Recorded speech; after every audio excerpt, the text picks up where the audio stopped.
Today is all about one thing, that is building your vocabulary. I am going to teach you a lot of different words, mostly advanced words, to help you be more precise so that you can say exactly what you want to say. I've taken some of my very best vocabulary lessons and put them right here in this video. So if you are interested in building your vocabulary, I recommend that you subscribe. Turn on notifications so that you'll learn about future lessons, like future vocabulary lessons, and I can become your teacher. My name is Frank, and really Bookish English is all about trying to help you reach your fluency goals. But before we begin, I have a very quick announcement, because if you would like to build your vocabulary, practice using new words and phrases in context, you will learn useful vocabulary, we do engaging speaking activities, and we warm up each lesson with something related to pronunciation or connected speech. There are also pronunciation video lessons included, and I'm going to teach you some of the language nuances, like when to use certain words and phrases. So click on the link down below if you'd like to read the transcript and PDF. And I hope to speak to you soon. Now let's start this vocabulary marathon, and I am sure that you are going to learn some new words and phrases. Would you like to sound smarter when you're speaking in English? Of course you do. So that's why today I'm going to tell you 10 different adjectives to help you sound smarter. The adjectives that I'm going to talk to you about today are a little more academic, and they're great adjectives because they're very descriptive, very precise. And that is a great way to improve your fluency because you're better able to express your thoughts, your opinions, your ideas. And they just so happen to be 10 of my favorite adjectives that I like to use because I want to sound smart. I'm going to give you the pronunciation of these adjectives, tell you what they mean, and how they're commonly used. So let's begin. The first word is ubiquitous, and ubiquitous has 4 syllables.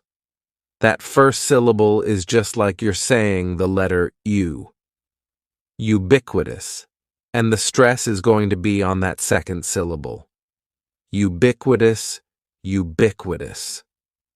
Ubiquitous means existing or being everywhere. It is something that you see everywhere you go. It could be a shop, a store, and you find it all over the world. For example, you have companies that you see everywhere, like Starbucks, McDonald's. Wherever you go, whether you like it or not, you see these places. They are ubiquitous. It could also be used to talk about maybe a word, phrase, or expression that you might commonly hear that is ubiquitous. You hear it all the time. You wouldn't really use it to talk about a person that you see all the time because, again, there is only one person. Ubiquitous is talking about something where there is a lot. It is a lot more than just one. It's everywhere. It's ubiquitous. Local coffee shops are ubiquitous in my hometown. The next word is cumbersome. The word cumbersome has 3 syllables, and the stress is on the first syllable, cumbersome, cumbersome.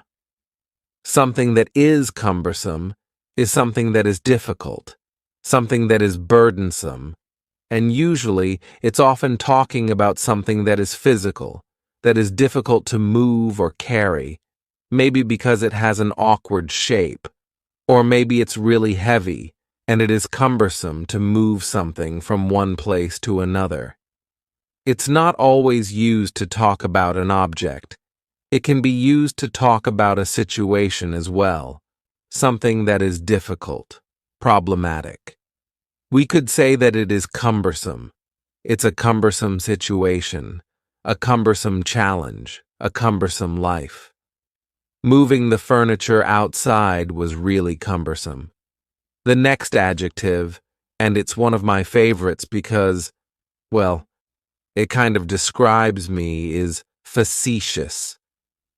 Facetious has 3 syllables, and the stress is on that second syllable.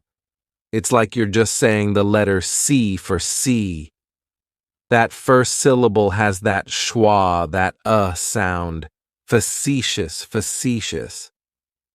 Facetious means not to be taken literal or serious, and I would say it's kind of in between a joke and a lie. And you're almost kind of teasing somebody when you're being facetious. You're saying something that is so ridiculous, it's so outlandish, that the other person or people shouldn't take you seriously because what you're saying is so ridiculous. You are being facetious. Don't listen to him. He's being facetious. Next is arduous, and arduous has 3 syllables, and the stress is on the first syllable, arduous. Now, you don't hear that D sound that much. It's not very strong. It almost sounds a little like a J. Arduous, arduous. Something that is arduous is difficult because it requires a lot of exertion, a lot of thought, a lot of energy. And it's often used to describe something that you have to do, like a task, an arduous task, an arduous problem, an arduous chore. It requires a lot of exertion, and it's because of that, it's just really difficult. It's arduous. Building the sandcastle was an arduous task. Next is presumptuous, and presumptuous has 4 syllables, and the stress is on that second syllable, and the S almost sounds a little more like a Z. Presumptuous, presumptuous. If somebody is being presumptuous, then that just means that they're showing little or no respect for others by doing something that they shouldn't be doing. They're being presumptuous, thinking that they can do this or that when they shouldn't do it. It's presumptuous. For example, if you go over to a friend's place, most of us don't just walk inside their home or apartment. You knock on the door because it's polite, it's respectful.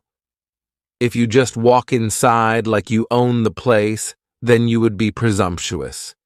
It was presumptuous of him to think that this was a date. She just thought they were friends. Next is pensive, and the pronunciation is very easy, just 2 syllables, and the stress is on that first syllable. Pensive, pensive. Now, if somebody is pensive, that just means that they are in deep thought. They're really thinking about or reflecting on something. It's almost like a dreamlike state. You're in such deep thought, you've just tuned out the rest of the world. You would say that this person is pensive, or somebody might look pensive. Usually, if somebody is pensive, it's because something requires that deep thought. It could be something serious. It could be something bad or unfortunate that makes somebody pensive and really have to think about something. She's thinking about her friend in the hospital. She looks pensive. The next adjective, which is another one that I really like, is circuitous, and circuitous has 4 syllables, and there's a few things going on with the pronunciation. In the first syllable, that C is going to have more of an S sound, circuitous. The stress is going to be on that second syllable, and that CU is kind of like you're saying the letter Q, circuitous, circuitous. Circuitous is talking about a very roundabout way to get somewhere, where you're just not taking the most direct route, and I think we've all probably tried to go somewhere, and maybe we got a little lost, and we went way out of our way, and we ended up taking a circuitous route. Frequently, it's used with this word when talking about the direction that you go, a circuitous route, a circuitous path, and it is just this windy, roundabout way that you try to go and get somewhere. Circuitous. We took a circuitous route to reach our destination. Next is conscientious, and this is a great adjective to describe maybe yourself or someone else. And I think the pronunciation is what makes many learners avoid this word, because they look at it and think, what's going on there? So, conscientious has 4 syllables, and the stress is on that third syllable. N. Conscientious, conscientious. That second syllable is what really confuses people, because that sigh almost sounds like you're saying she. Conscientious, conscientious. Someone who is conscientious just means that they have a moral responsibility to do their work carefully and also, treat others with respect and be fair to others. Someone who's conscientious is really able to put themselves in another person's shoes and really see how they feel and empathize with them. They are aware of their surroundings, and because of that, we would say they are conscientious. Great word. She's very conscientious of her health. The next word is meticulous, and this word has 4 syllables, and the stress is on that second syllable. Meticulous, meticulous. That first syllable also has that schwa, that A sound, that reduced vowel sound. Meticulous. This is another word that I like because I think it does describe me in many situations. If someone is meticulous, that means that they try to pay really close attention to the details. They're meticulous in their work. They're focused on the details, and they want to make sure every little thing is in order. Someone is meticulous. Usually, I think it is a good thing when you're talking about somebody's work that you want to pay close attention to the details so you don't miss anything and be very meticulous. He's meticulous with his designs. The final adjective that I have for you is convoluted. Convoluted also has 4 syllables, and the stress is on the first syllable, convoluted. That second syllable again has that schwa sound, that reduced vowel sound. Convoluted, convoluted. If something is convoluted, it means that it is extremely difficult to follow because things are connected and intertwined and mixed around in a way that's difficult to understand. That means that something is convoluted. It can be used to describe a story or an argument or maybe even a sentence that is hard to follow, and it doesn't make much sense. It's convoluted. The story was convoluted because there were so many different people involved. So, those are 10 super awesome adjectives that will help you sound smarter when you're having a conversation in English. It'll also help you be more descriptive when you're expressing your thoughts, your ideas, your opinions. So, please use those adjectives. Welcome to today's lesson, which is more of a vocabulary lesson because I'm going to talk to you about 10 amazing adjectives that you can use to sound more academic, more professional, and more competent when you're speaking English. These are not words that you're going to hear every day on the street.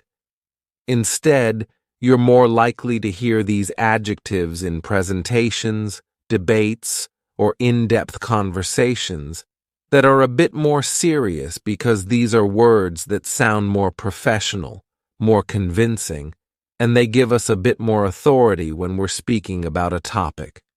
So, I'm going to tell you the adjective, show you how it's phonetically pronounced, give you the meaning, as well as a sentence so you can see how it's used in context.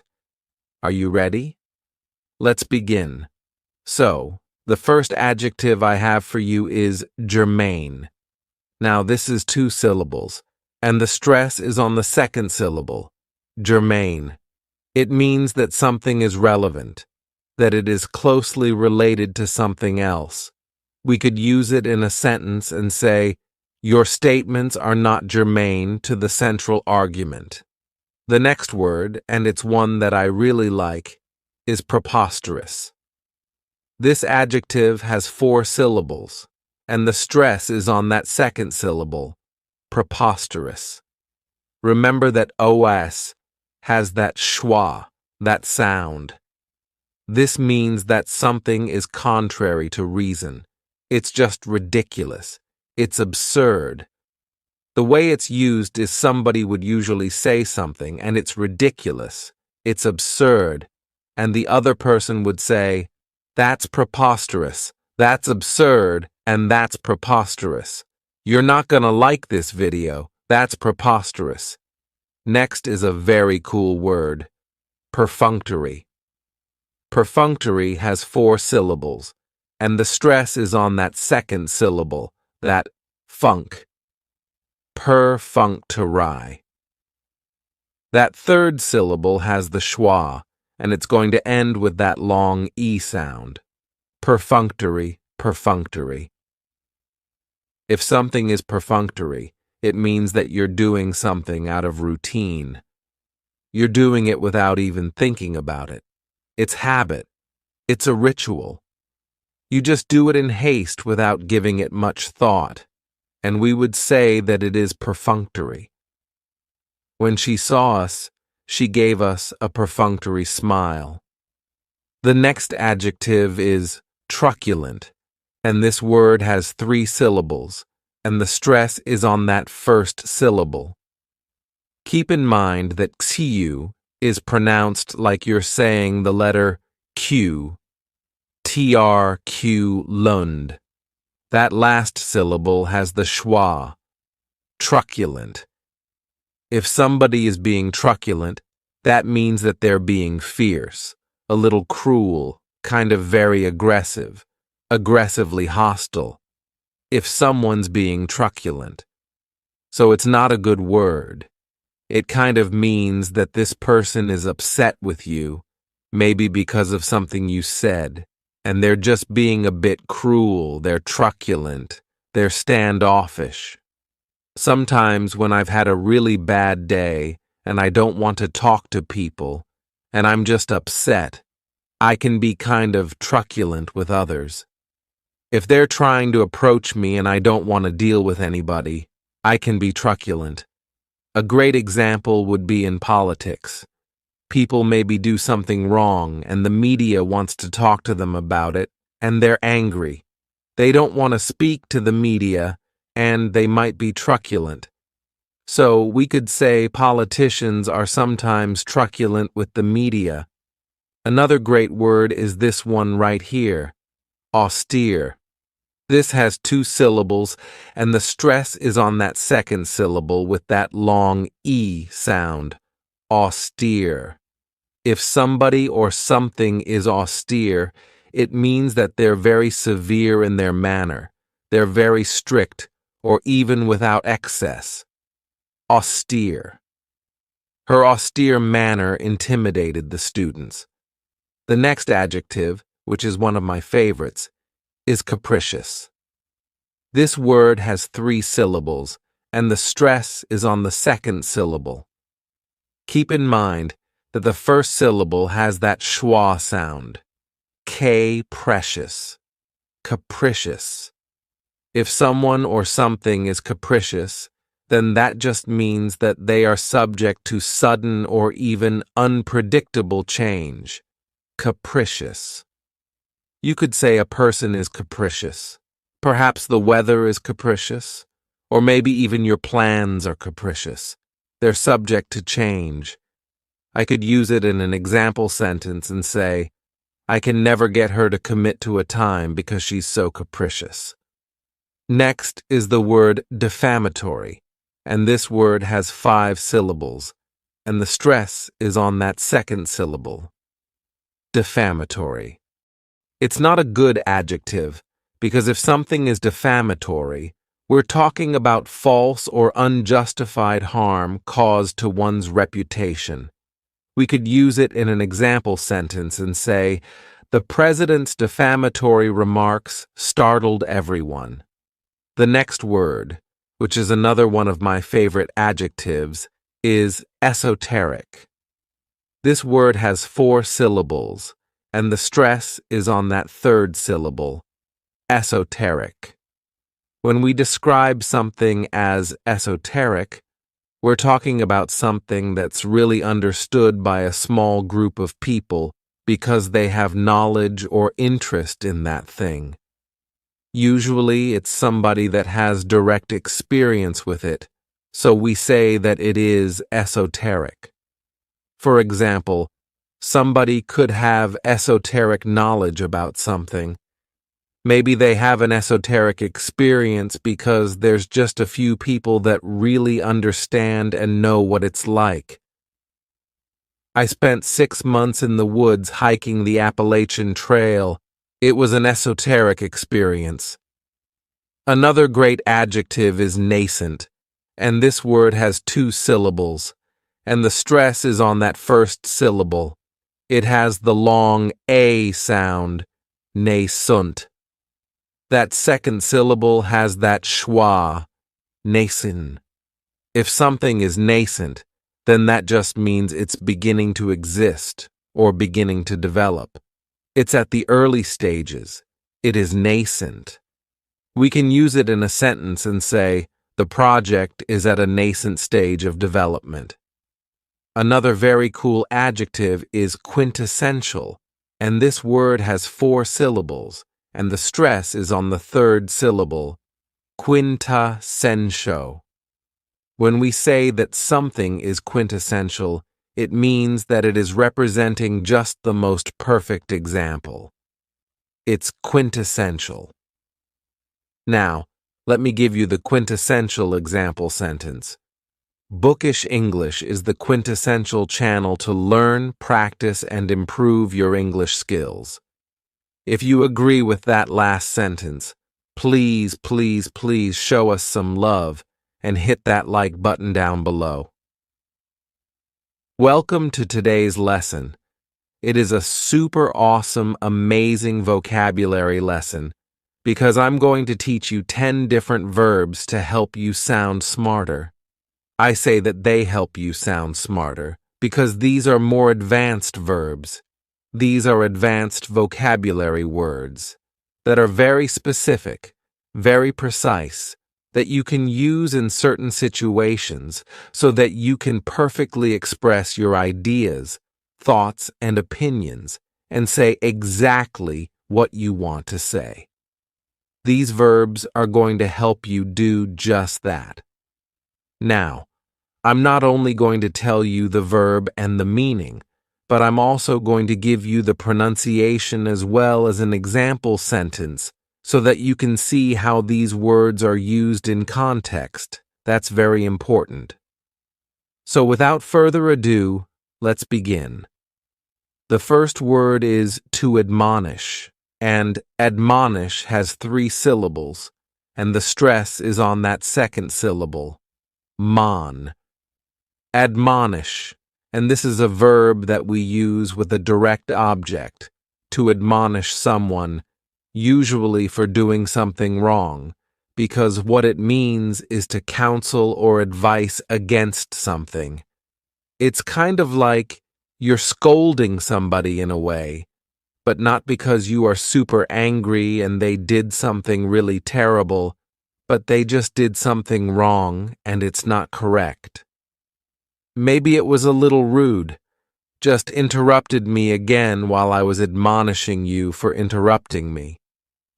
Have you ever been admonished for doing something? I definitely have been admonished for many things in my life. The parents admonished their child for telling a lie. The next wonderful verb is to advocate. This word has 3 syllables, and the stress is on that first syllable. Advocate. To advocate means to show strong support for something. It could be support for a policy, it could be support for an issue, and you advocate for it. We often use it with the preposition for. You advocate for something when you are really passionate about something. You really, really, really believe in it, and you want to advocate for this thing. The teachers advocated for better pay. The next verb is to bemoan, and this verb has 2 syllables, and the stress is on that second syllable. You may also notice that that word in that second syllable kind of shares a similar meaning to the verb to bemoan, which means you are basically expressing that you are upset, you are distressed about something. It's kind of like you're complaining, and you might bemoan a situation that you are in. You might bemoan someone's decision if you disagree with it and you don't like it. You're not very happy with something that happened, and you bemoan the situation. She bemoaned having to look for another flight. The next verb is compel. This word has 2 syllables, and the stress is on that second syllable. Compel.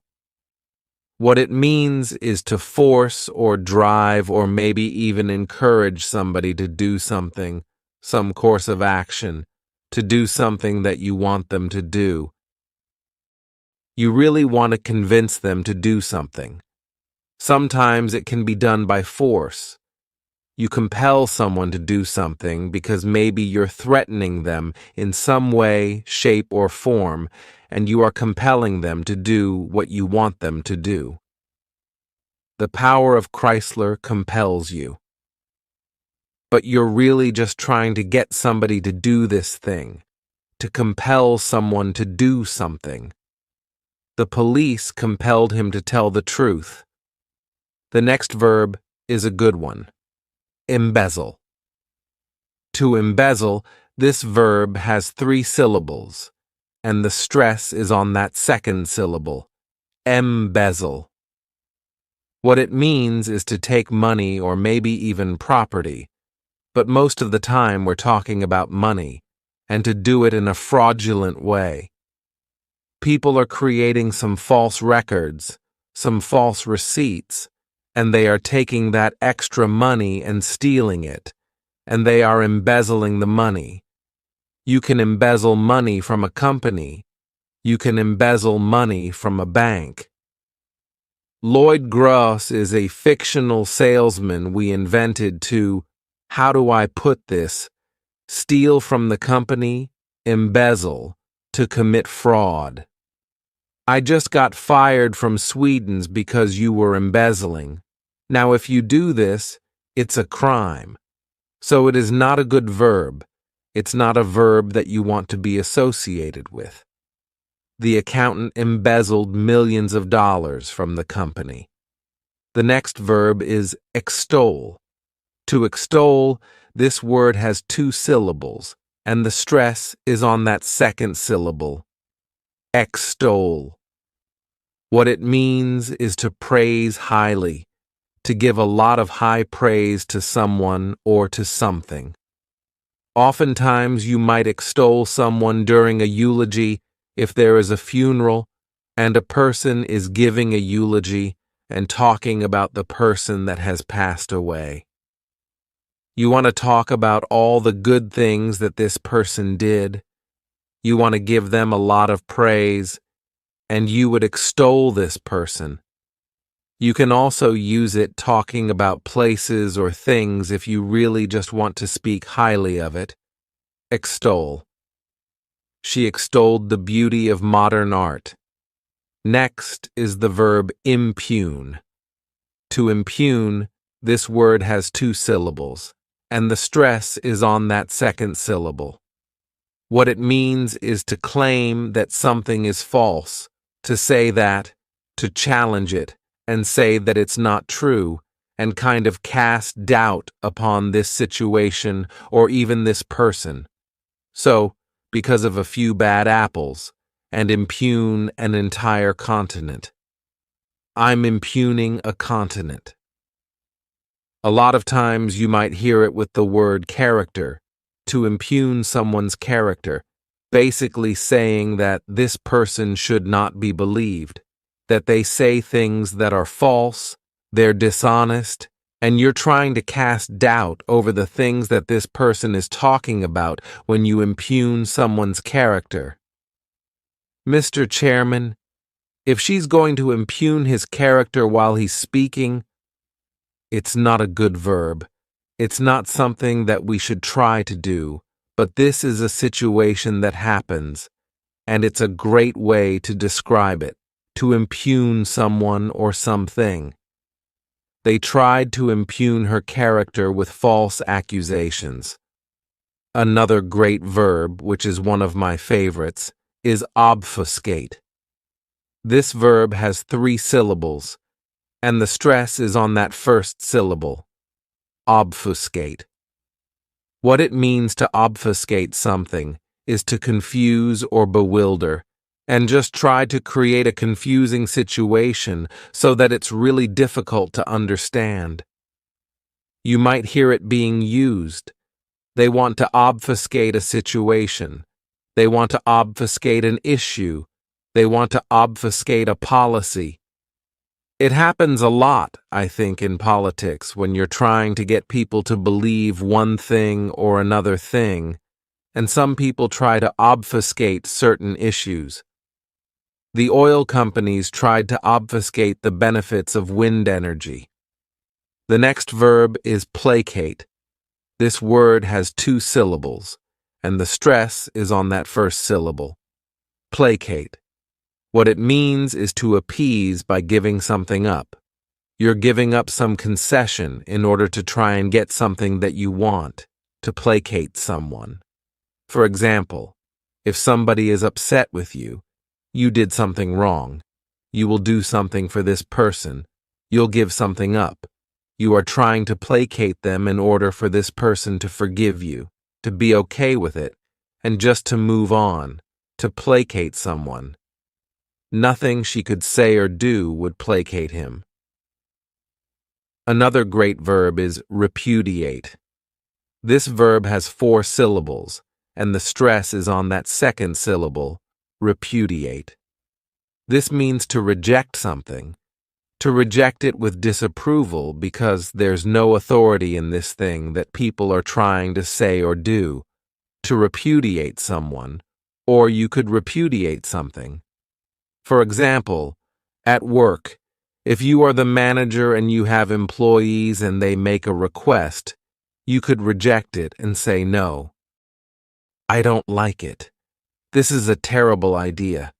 You would repudiate this. Senator Eleanor Princess Shaw doesn't bother you at all. Your son repudiates so many of your more controversial policies. No, it was refused, rejected, rebuffed, repudiated.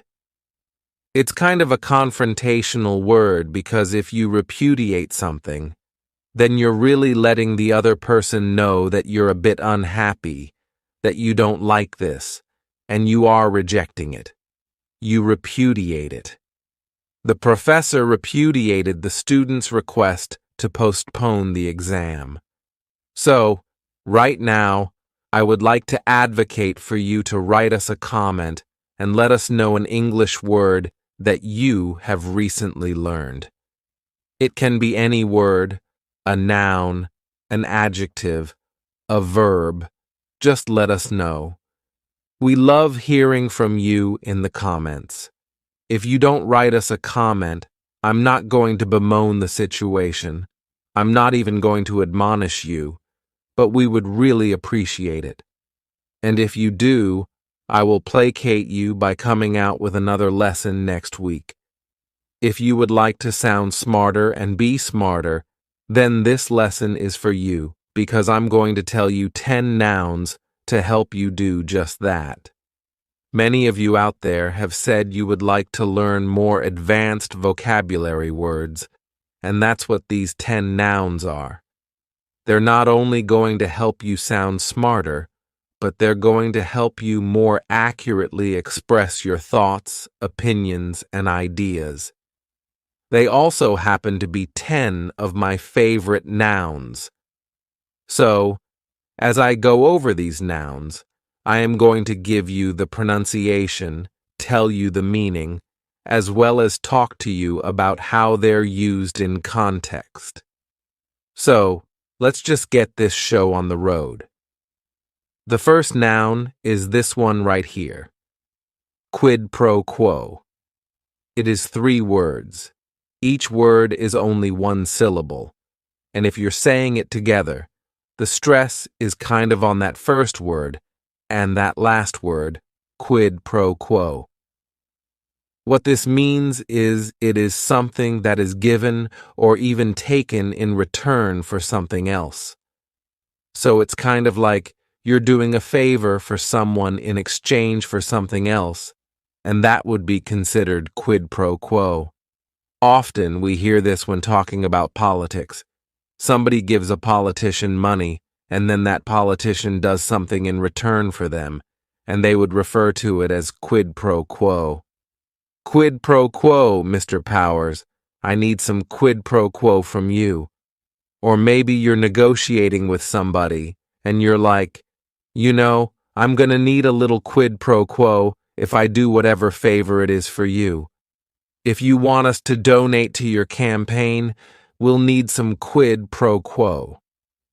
The next noun, which is one of my favorites, is catch-22. This is 2 words. It's a compound noun. The word catch is just 1 syllable, and then 22 is 3 syllables, and the stress is on that final syllable, catch-22. The word comes from a famous book by Joseph Heller, which is titled Catch-22.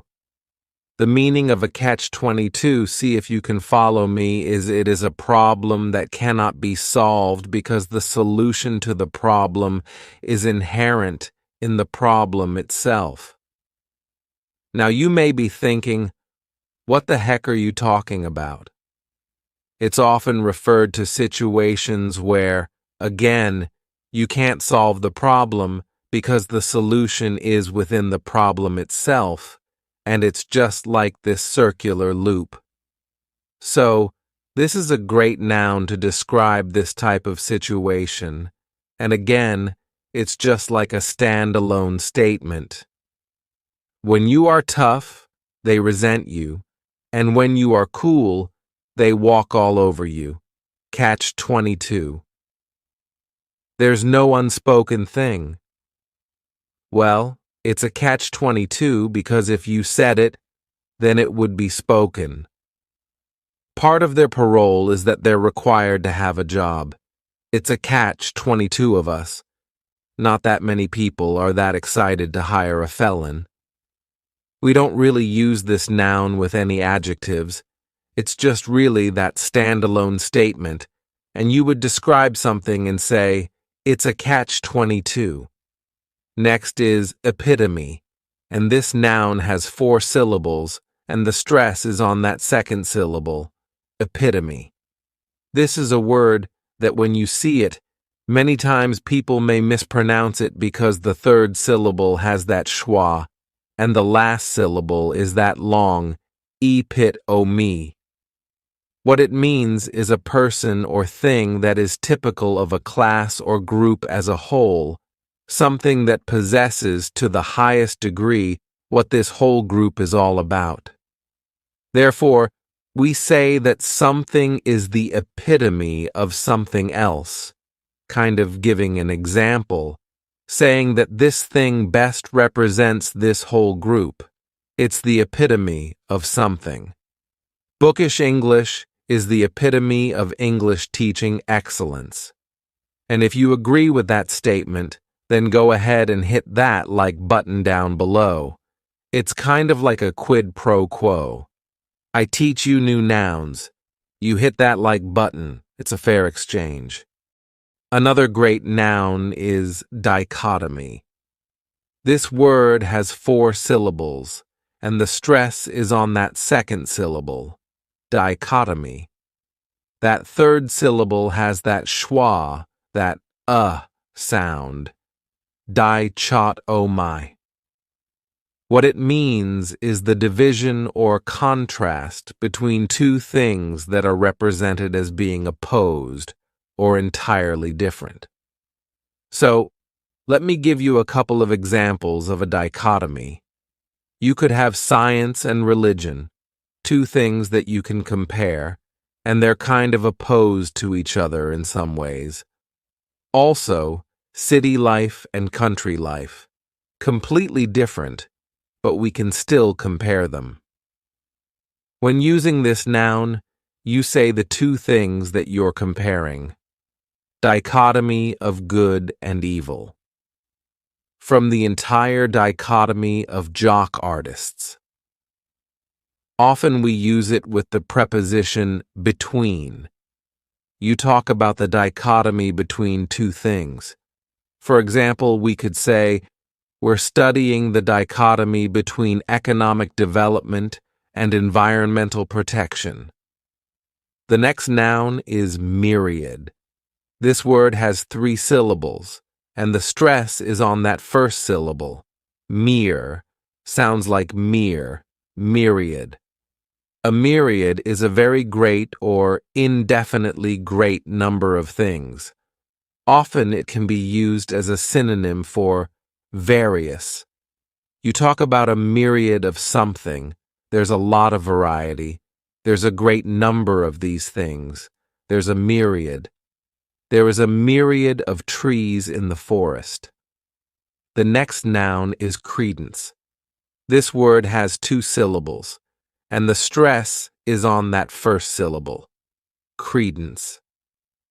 What it means is the belief as to the truth of something, that you're there's a belief, and it's showing that that belief is true.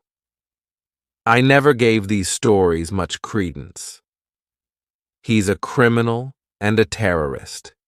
People aren't going to give him credence. And though we give them no credence at all, Larry. Often you may find this noun with the verb give. Something gives a belief credence. It makes it seem a little more true.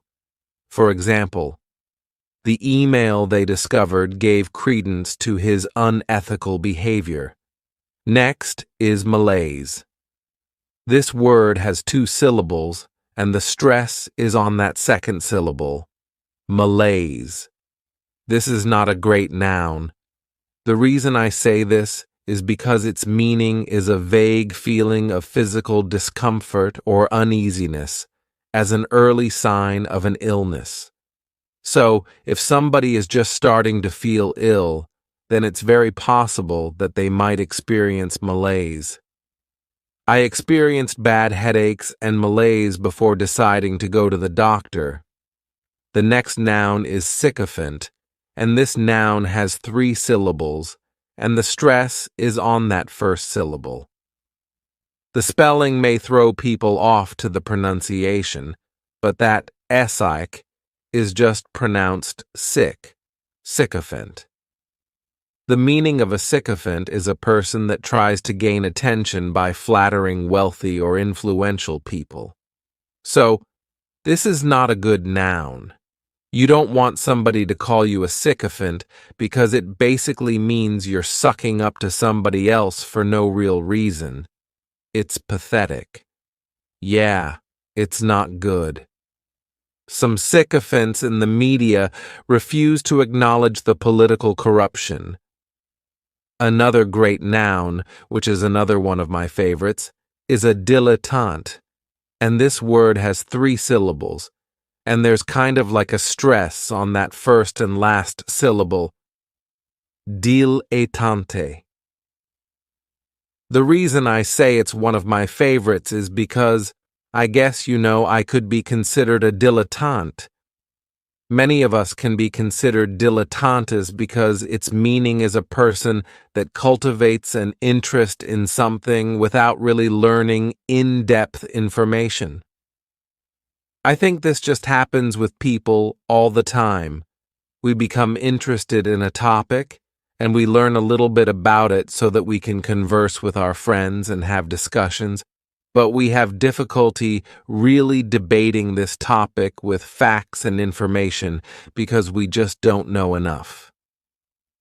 They will remain dilettantes in war and tourists in Vietnam.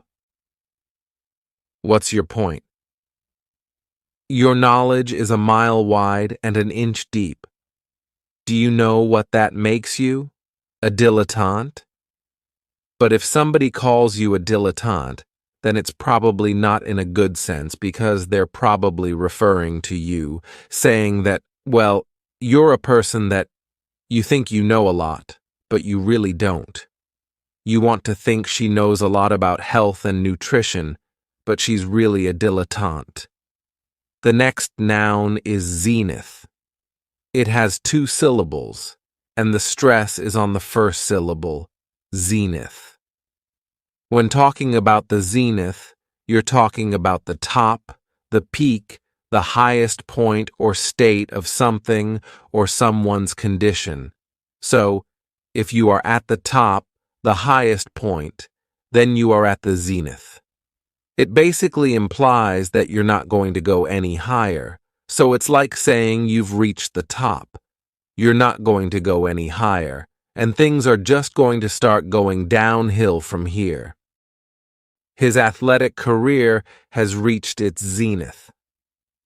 So, I hope some of these nouns were new for you, and now that you've learned them, you can go out and practice using them so that you can improve your overall English fluency.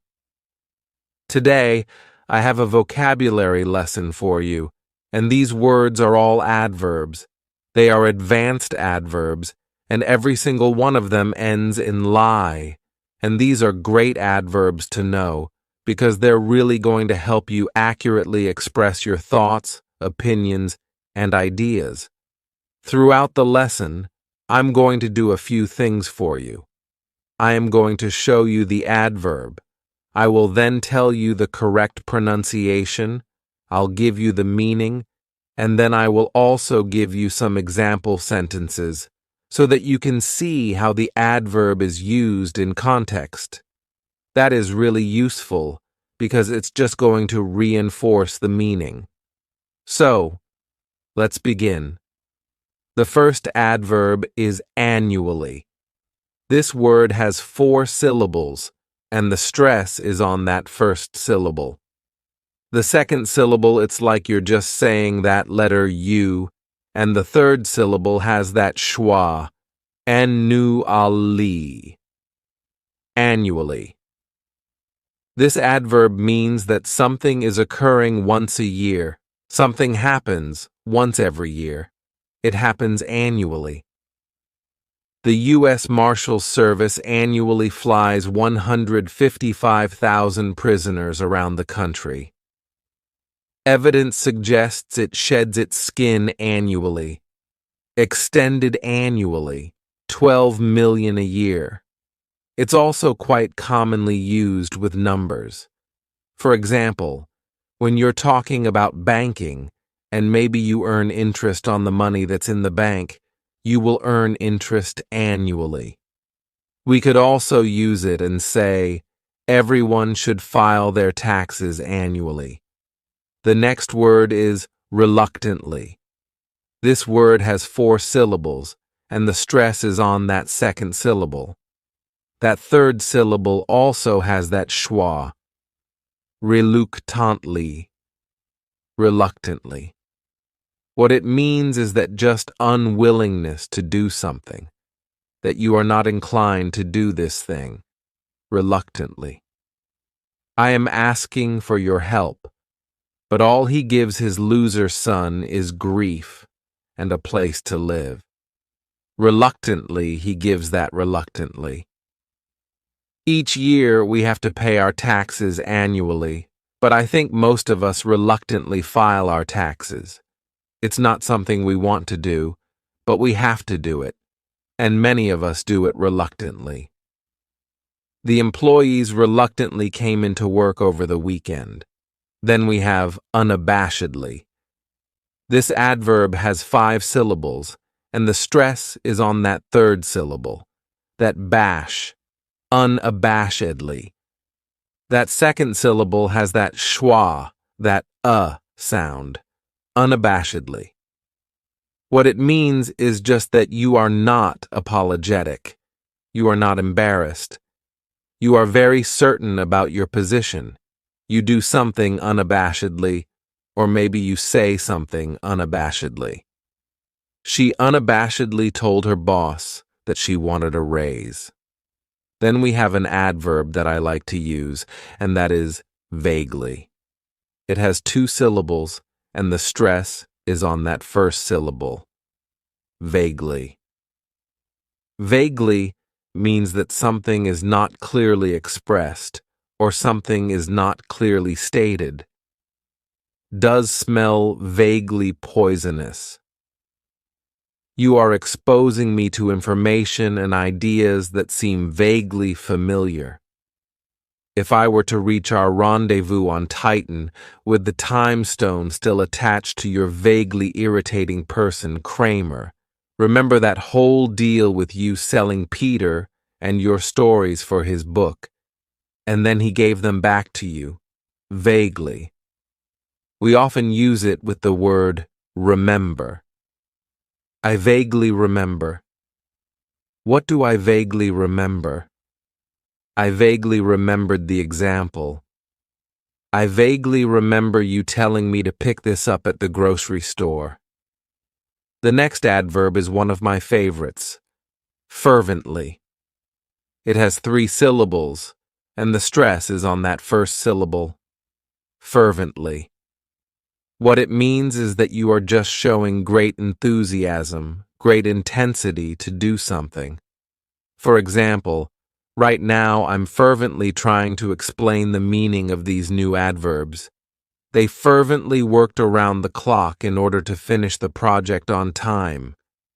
Next, we have diligently. This adverb has 4 syllables, and the stress is on that first syllable, diligently. It just means that you are working very hard to accomplish something. You are very focused on the task at hand. Often it's used with the verb work. We have been working diligently on this problem. The person shares your concerns and is working diligently to find a solution. Senator Gates had a series of mini-strokes a few months ago, but we are working diligently to get him through his final term. I'm sure all of you are working diligently to build your vocabulary and learn new words, which is why you're here. The police diligently collected evidence in order to find the criminal. Then we have another great adverb, which is vicariously. This adverb has 5 syllables, and the stress is on that second syllable, vicariously. The third syllable, it's like that letter I just has that E sound, and the fourth syllable has the schwa, vicariously. What this adverb means is imagining a situation through the eyes of another person. Okay, and it's often heard over and over again in the same way. You live vicariously through another person. So if somebody else has this exciting life going on, and you're trying to imagine it, you might tell them, "Wow, I am going to live vicariously through you." Yes, I live vicariously through you. Remember, oh, I'm going vicariously through you guys. Can I marry, man? Uh-huh. I need to live vicariously through you. Just give up details. No, wow, I'm just going to live vicariously through you because you're doing all these cool and amazing things, and you're going to tell me about it, and I will imagine it. She lived vicariously through her children. The next adverb is hastily. This word has 3 syllables, and the stress is on that first syllable, hastily. What it means is just excessive speed, that you are doing something quickly, rapidly, and with great urgency. Because you're working so fast, you're not going to be able to put the same amount of care into it that you normally would, which means that you might be more likely to make mistakes if you are working hastily. Yesterday's hastily passed, untested, pandering laws. Perhaps I spoke hastily. Oh, the last-minute gift hastily bought on the way to the party. Often, I think of a situation where you're running out of time, and that's a problem, so you have to work hastily in order to get it done. They hastily completed the final report in order to meet the deadline. Then we have another great adverb, utterly. This word has 3 syllables, and the stress is on that first syllable, utterly. It means completely, totally, absolutely. Those are all synonyms for utterly. He was brilliant, utterly, utterly brilliant. She's insane, utterly mad. Completely and utterly alone. I prefer to use utterly because I think it adds a nice little emphasis to the verb or the adjective that you're describing. For example, his outfit is utterly ridiculous. Next is intently. This adverb has 3 syllables, and the stress is on that second syllable, intently. So this word means that you're just giving all of your attention to something, that you are sharply focused on this thing. I'm sure he's pressing his ear up against it and listening intently. Why is he watching us so intently? You are intently listening to someone. Maybe you are intently watching something. Are you guys intently watching this video? I hope so. I hope you listen intently to our lessons. So we work diligently to come up and create new English lessons for you guys each week, and I completely and utterly hope that you find them useful and that they're easy to follow. So, if you were listening intently to this lesson, let me know in the comments. Tell me, and just write, I intently listened to this lesson. That way, I know that you were focused, you paid attention, and you understood all of these adverbs. Let me know in the comments. Thank you guys so much for watching. Don't forget to hit that like button. Actually, you can fervently hit that like button. Do it with some energy, some enthusiasm. I want to teach you 15 irregular verbs that I think will help you improve your overall English fluency. Now, these irregular verbs in particular are not as common as verbs like go or have, but they are very useful, especially in specific situations, which is why they are a bit more advanced. So, I'm going to give you the verb in 3 different forms: the present, the past, and the past participle. I will also tell you the meaning of the verb and then give you an example sentence so that you can see how it's used in context. The first verb that I have for you is arise, arose, arisen. That is the present, the past, and the past participle. And this just means to become apparent, to notice something. So, to give you an example, I could use it in the past and say, new problems arose last week, which delayed the project. If you were working on something and problems arose, then that may delay the work that you're doing. Problems arose. Then we have the verb bear, bore, born. Notice that with the past participle, You may find it with the E or without the E. This verb has a few different meanings. It can mean to turn slightly in one direction. It can also mean to accept something that is unpleasant, or to give birth or produce. So, let me give you a few example sentences. I could say, if I'm giving directions, you need to bear to the left, or you need to bear to the right. This is a common way in which this verb is used in the present tense. Or perhaps I could say, he was the leader and bore the responsibility of his team. It was his team, so he bore the responsibility and had to accept maybe something unpleasant. Finally, I could use it in the present perfect and say, the apple trees have borne plenty of fruit this season. They have produced plenty of fruit, have borne. The next verb I have for you is behold, beheld, beheld. So the past and the past participle are the same, and this verb just means to see or observe something.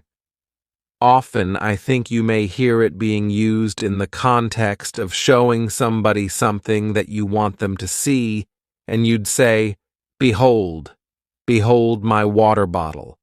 Now, you'd want to show somebody something a little more exciting than a water bottle, but you get the idea as to how somebody might use this verb, behold, and then they would show somebody something that is important or maybe even a little surprising. The next verb is creep, crept, crept. Now, this verb means to move slowly and carefully in order to avoid being heard.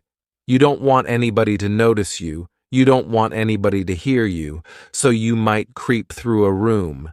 That's kind of how I was going to use it in my example, and I was going to say, last night I crept into the kitchen and took a cookie.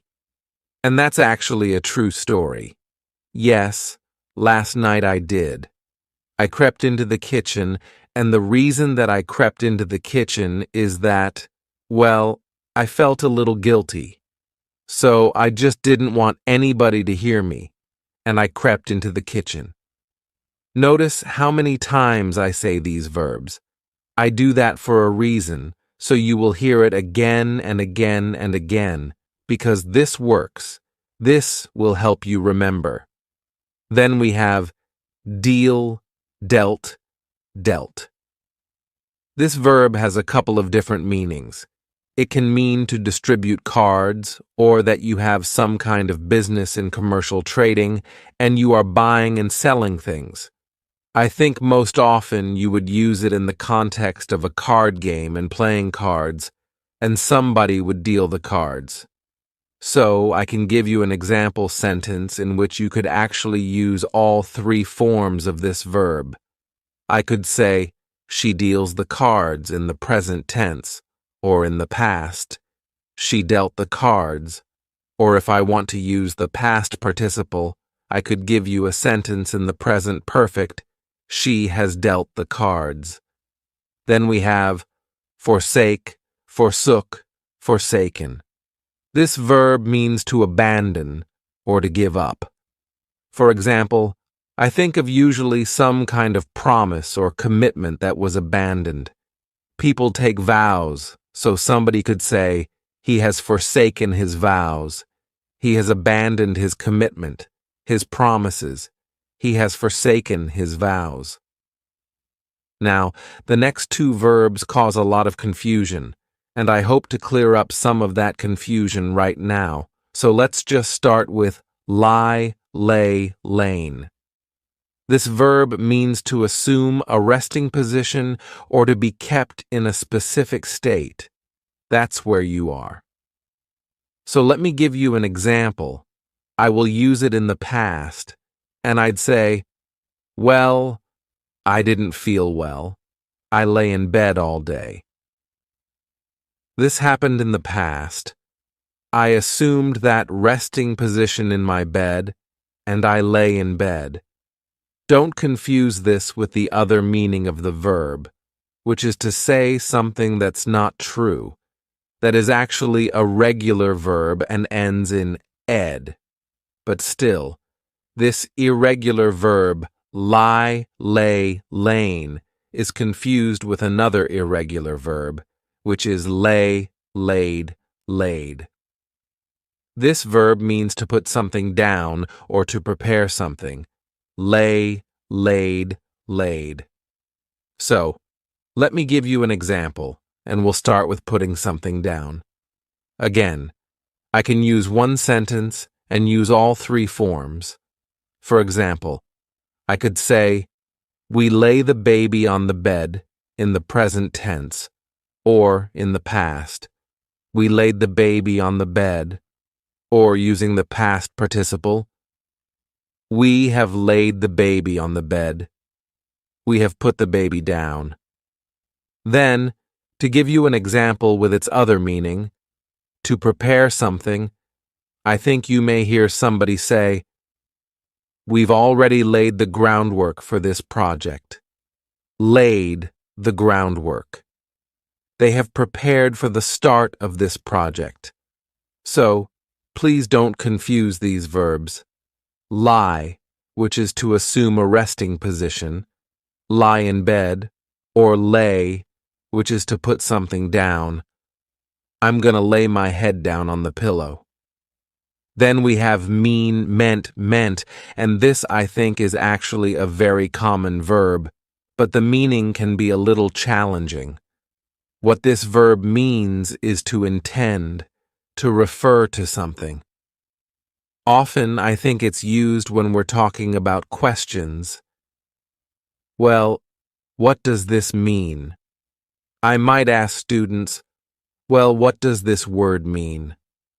Or if I want to use it in the past and say, well, that is not what I was referring to, you may hear somebody say, well, no, that's not what I meant.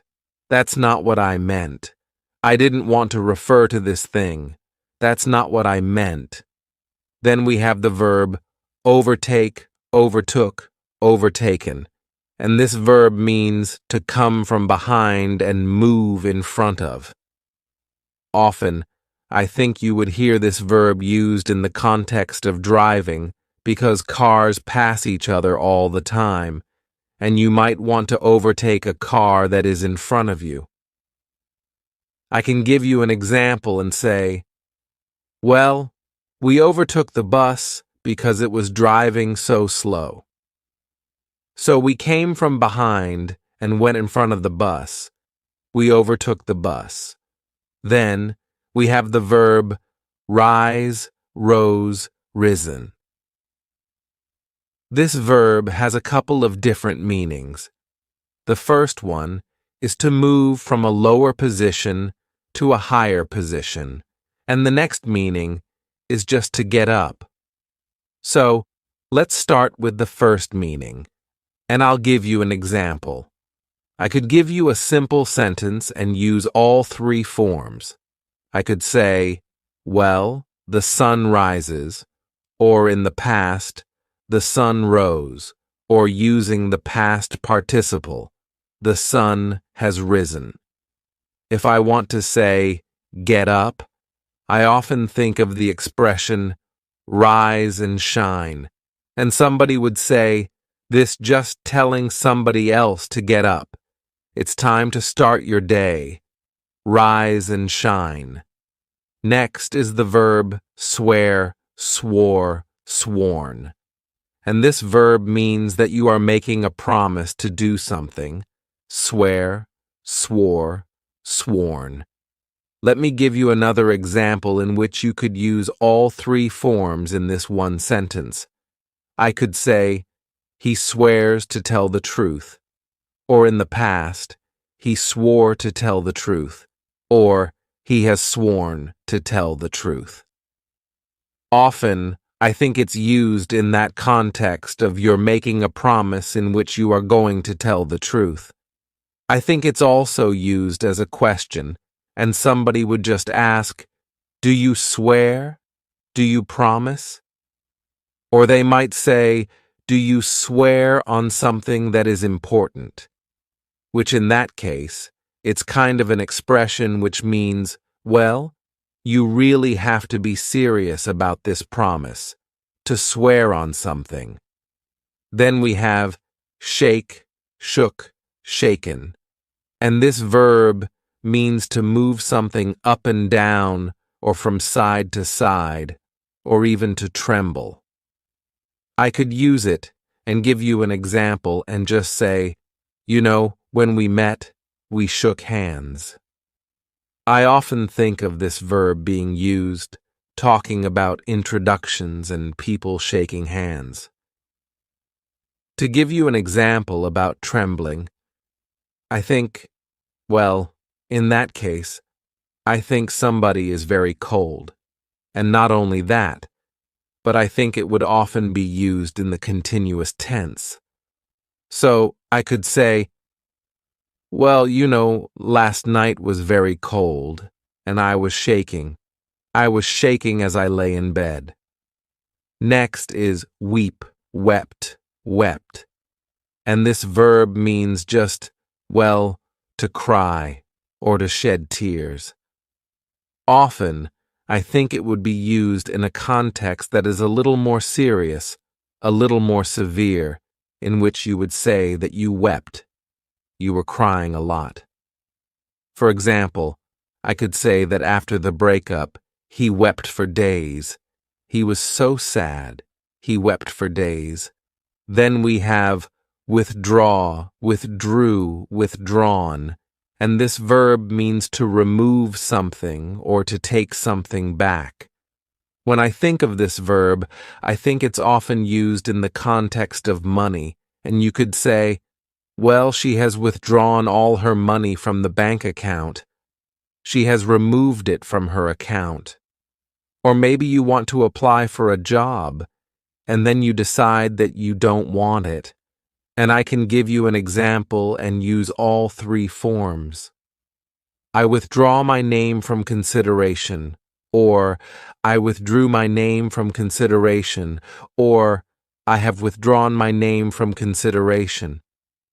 Wow, I'm impressed that you have made it all the way to the end. Congratulations. I'm sure that you have learned some new vocabulary, and I'm sure that a lot of that was also a review, and it's good to get that review. Try to listen for these words, or if you're reading, try to identify them, and also practice them if you're having a conversation. So, if you enjoyed the lesson, please hit that like button. As always, thank you so much for watching, and I will see you next time.